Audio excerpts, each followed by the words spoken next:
I'm Gab, he's Jules. Gray skies over West London, but that's okay because we're here to brighten up your day with the Yes. Champions League. This was a big midweek. We had Liverpool beating Real Madrid. We had Barcelona against Bruges. Bruges, incredible, yeah. Whatever the heck that was. Mickey van de Veen going coast to coast, and of course Victor Osimhen's hat trick. But we're going to start between the game between the defending European champions, Paris Saint-Germain, and a team that had won 15 games in a row going into this and made it 16. Bayern Munich coming out 2-1 winners. Now, all right, they hit twice in the first half. Once, terrible mistake from Marquinhos. But beyond that, do you think Bayern looked that good? I mean, Because that's what I'm trying to wrap my head around. Yeah. We can only judge really and analyze the first half when they were 11 against 11. The second half with 10 men is obviously a very different story, like it would be in any game. But the first half, I thought they pressed really well, and for me they are the fittest team in Europe. They're the best pressing team in Europe right now. Their intensity, the running that they have, the movement was great. It was helped massively by the gift that PSG gave them. And Luis Enrique, I thought, summed it up really well after the game, saying when you gift a team like Bayern those chances, those goals, some of the balls for them to attack, it's very more difficult. So Marquinhos obviously on the second goal, Nuno Mendes on the first goal, who should never lose the ball where he does. But yet, there was another 3 big chances that Bayern also had. Gnabry hit the 2 posts with the same shot, for example, and things like that. And they forced PSG to make those mistakes. Yeah, I thought they were very good, and I expected them to be very good. I didn't think PSG would win this game, and I was right, because I just don't think right now anyone but Arsenal maybe, and in a very different style, different way, can match Bayern's intensity. It helps to have that intensity. Obviously, if you've got, the week before, you can kind of play your B team, Yeah, still come out absolutely. 3-0 winners. It's still super impressive, I think, what Bayern are doing. From Paris Saint-Germain's perspective, very simple. Going forward now, you've got, if you look back to the team that won last season, right? Injuries are obviously part of it. Desiree Doué, Dembele starts to come off, Hakimi, and Donnarumma no longer there. Yeah.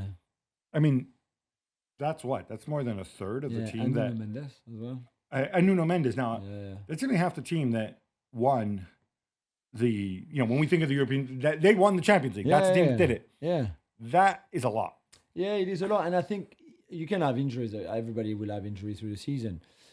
I think it's the fact that the ones who are not injured are just not fit, certainly not fit enough to play the style of football Luis Enrique wants them to play, that make them so successful last season. That there's not that intensity. They can't repeat the effort. They're not sprinting as much as they did last season, for example. Marquinhos said it, and I don't think it was an excuse from him after the game, but he said, we're just not as fit as we should be. We're not everybody's 100%. Right. And, it's often the case, but they have a lot of that. Thank you for not mentioning the Club World Cup yet as an excuse. We're going to get to that. Yeah. We're going to get to that later. But I want to go back to Bayern because they're doing all this without 2 starters who I think have hardly played. I mean, I don't know if Alphonso Davies has played at all, but I don't think he has, right? So Davies and Musiala ready to come back into the side. They're doing it with an emergency right back in Limer. I don't know if we can still call him emergency right back because he's doing so well. Yeah. They're doing it with a goalkeeper who is 39 years old and seems to get injured every spring. But we'll see about that. So they're doing it with a guy, Gnabry, who, a lot of people thought, he's gone off the boil. Also playing a different position than what he's used to. This is pretty remarkable. Can we give some love to Vincent Kompany? Because, it's the players on the pitch or whatever. But I think it's hugely impressive where they are. Yeah, I think he deserves a lot of credit for building this team this season as the best in Europe, really. And it's interesting because the next game after the international break is away at Arsenal. So currently the 2 best teams in Europe without a doubt. So that would be very interesting. But for now, even the weaknesses from last season in transition defensively, all of that, they seem to have corrected them. So it's it's great. It was really good to watch on Tuesday, that first half. I made the point. Those two big away games against Paris Saint-Germain and against Arsenal were halfway there. Those would tell us, I think, what Bayern really are this season. All right, Jules. I said before the break, we'll find out against Arsenal how good they really are. Part of me says that they haven't always played well, right? In their first German Cup game against Wien Wiesbaden, obviously they needed the late goal. They've had one or two wobbles. They've always won. Yeah. Bayern. But I feel like, and then I ask myself, have they been, to what degree have they been tested? So we saw the Dortmund game where they're phenomenal for 60 minutes and then nearly throw it away. How good are they really? I think they're very good. I think they're amazing. Kimmich said after the game on Tuesday that Kimmich is 30. He's played in Champions League finals, World Cup finals, seasons after season. He said the first half was the most intense half of football he's ever played, ever. So I don't know if he remembers really every single game he played, but just for an idea of what it must have been on that pitch. And I felt that first half looked certainly on television incredible. So I don't even want to start thinking about what it was on the pitch. I just don't know if you can do it for 90 minutes. That's it. And if you face a team that can still play after 60 minutes, after 70, that still has some movement, some rotation, I think that might be. But we don't know until they face that team. And they might never face them. But because I would tend to agree with you. This is why I'm not fully sold now is, yes, on paper, it's an ideal situation to be in, that you can not mail it in, but you can kind of manage games, 45 minutes here and there. You score a couple goals domestically, right? That's a big plus. I mean, Paris Saint-Germain have had that luxury as well, of course, when they wrap up the title way early, like they did last year, whatever. However, if you have to then really raise the level and play at a different speed, something you need to kind of be used to, right? You have to be kind of accustomed to. If I had to think of reasons why it wasn't going to work out, I would cite that. I would cite the fact that I'm not sure that should something happen to Harry Kane, that Nico can can effectively fill that gap. It's just a very different type of player. Kane is pretty unique. Whereas I feel like Arsenal actually probably have fewer players who are irreplaceable. I mean, not saying Rice or Saka aren't important, or even Paris Saint-Germain. I'm saying Dembele. I mean, maybe Hakimi's even more valuable than Dembele in some ways. I'd point to Upamecano, and we're talking off air how exceptional he is. Incredible that first time. He's out of contract at the end of the year. If you're cynical, you say, "Oh, look, they always work harder and play better when they're free agents." But I was trying to think. I think I know why they haven't signed him up yet, but I'm also kind of think, who's circling around him? Because until recently, we would say, "Oh, Real Madrid, easy." But Real Madrid now have many, many center backs, and they have their center back partnership, I think, of the future in place. Yeah. Do we think there's? I still think Real Madrid are in for another centre back. To be fair, to replace Alaba and Rudiger. Yeah, I think they're inevitably with Militao and Hojsund, and I guess. Upamecano makes sense if you go back three, but otherwise, if I'm Upamecano, would I go there to be like, I'm not going to go there if I have to compete for a starting job with these two guys? But in that case, you don't go anywhere. You stay at Bayern. Well, no, because he would walk into which team? Which top team? In my view, I think he could. I mean, he's not going there because it probably doesn't fit. But I think he could walk into the Man City because Stones is virtual, and I'm not a Ruben Dias guy. He would walk into Manchester United. He could certainly walk into Barcelona, whether they have any money to give to him. Yeah. I don't know, or whether even he'd be a tactical fit. He could walk into Chelsea if they really wanted him, and if he wanted to move to London. I mean, probably better than the Spurs center backs, even though they're good. Yeah, but sign for Spurs. Okay, yeah, you get to diss Spurs. No, it's true. Like, I think at clubs of the level of Bayern right now. Right. So clubs of the level of Bayern, you're talking Barcelona, Real Madrid, you're talking Manchester City, you're talking Liverpool. Yeah, but there's some clubs where if they want you, Wait, you take the risk and you go and trust yourself to win your place in that team, to earn your place in that team. right, but you want to have a pathway, right? But like, for example, PSG just spent 60 million on Zabani. I Right. would go tomorrow with my eyes closed, drive myself to Munich to bring back Upamecano to France if I'm PSG every single day. For me, there's no debate. I know you spend a lot of money on Pacho and Zabani the next 2 years. You still have Marquinhos there and, Beraldo and all of that, Lucas Hernandez if you want. I would go and sign Upamecano straight away. Yeah, no, I'm just not sure he wants to necessarily go Yeah, to no, or true. even, but But the way he sees it himself, he believes he could start for any top clubs in Europe. okay. There's a top European club who won the Premier League last season, who only have two top shelf center backs, one of whom Upamecano knows very, very well because they used to be teammates, and who is out of contract at the end of the season. And the other one is 33, 34. Yeah.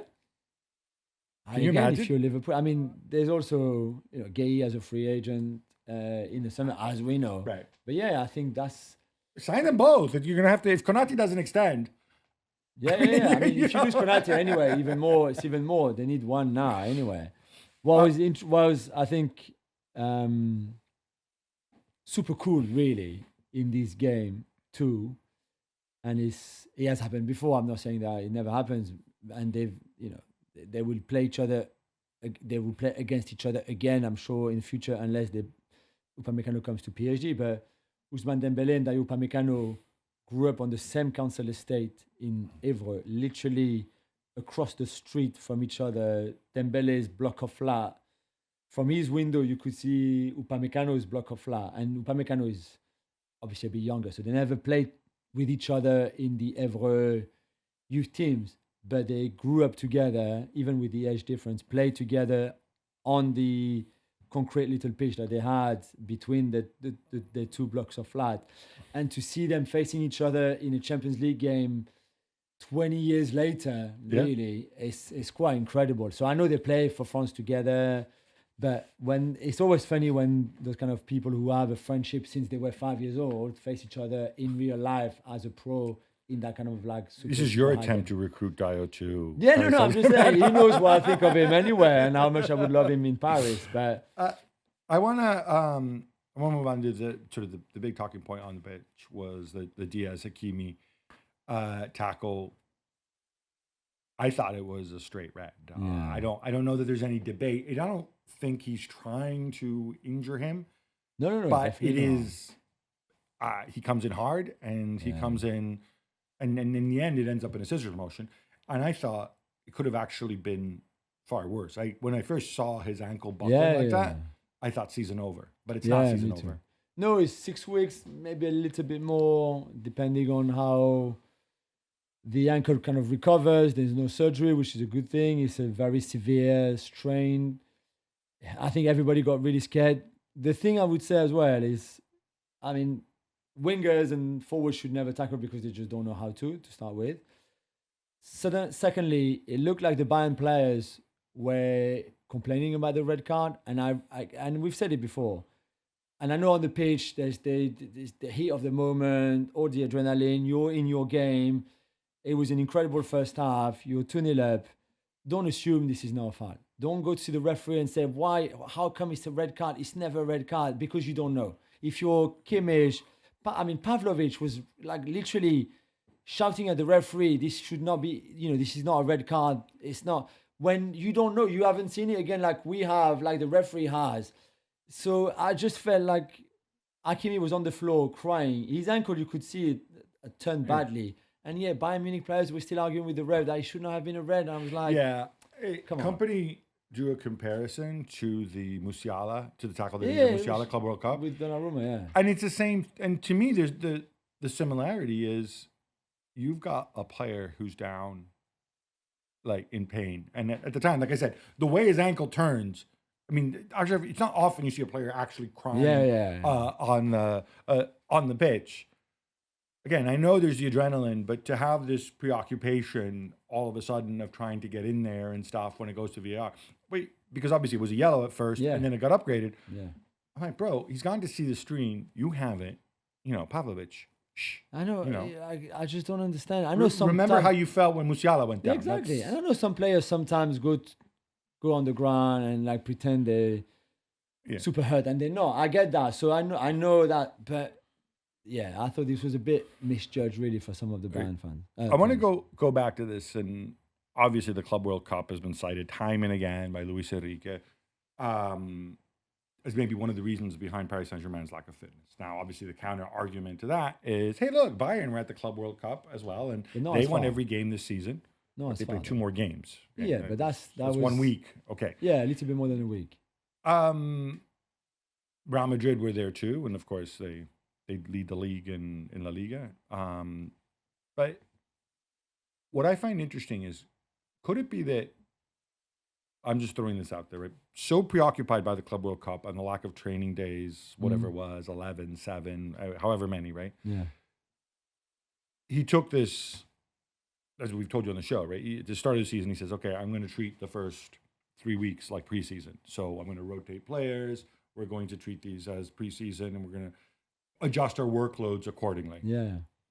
Is it possible that that is part of the reason why, not why they picked up more injuries, but why they're not where they are as fit in the same way that at the end of a preseason training camp, you don't see the same level of sharpness that you see? I mean, teams are designed athletically to peak at certain times. Yeah, February or March. Yeah, maybe there's a bit of that. I mean, they feel like, and don't forget, Bayern were knocked out obviously in the quarterfinals of the Champions League. Didn't have to play the European Super Cup like PSG did so early in August. If you just compare, Well, you know what? the You don't want to schedule- play the Super Cup. You let No. Inter beat you in the final, Yeah, true. and then you could have all the time off you want. It would have made it easier for sure. That would have been much better. Yeah, I don't know if it's a case of not feeling you can train like you would have trained if everybody had had a month off of holidays. I don't know. I just know that they played 65 games last season. Every single game that the season had to offer or was offering, they played it because they obviously went to every Right. final, to every competition they played in, and all their league games, obviously. So I think maybe I'm just chucking this out there, and our friend Darren Burgess, whose his performance was Yeah. we've interviewed before, he can let us know if he has time. If Damien Kamali gives him some time at time. Juve to talk to us. I wonder if it's actually the fact that it's not so much. It's the fact that whoever Lucho's fitness guy is, and given Lucho's proclivity for triathlons, it might be him. Yeah. He's like, okay, we're in total uncharted waters, right? Nobody's ever been in this situation in this way.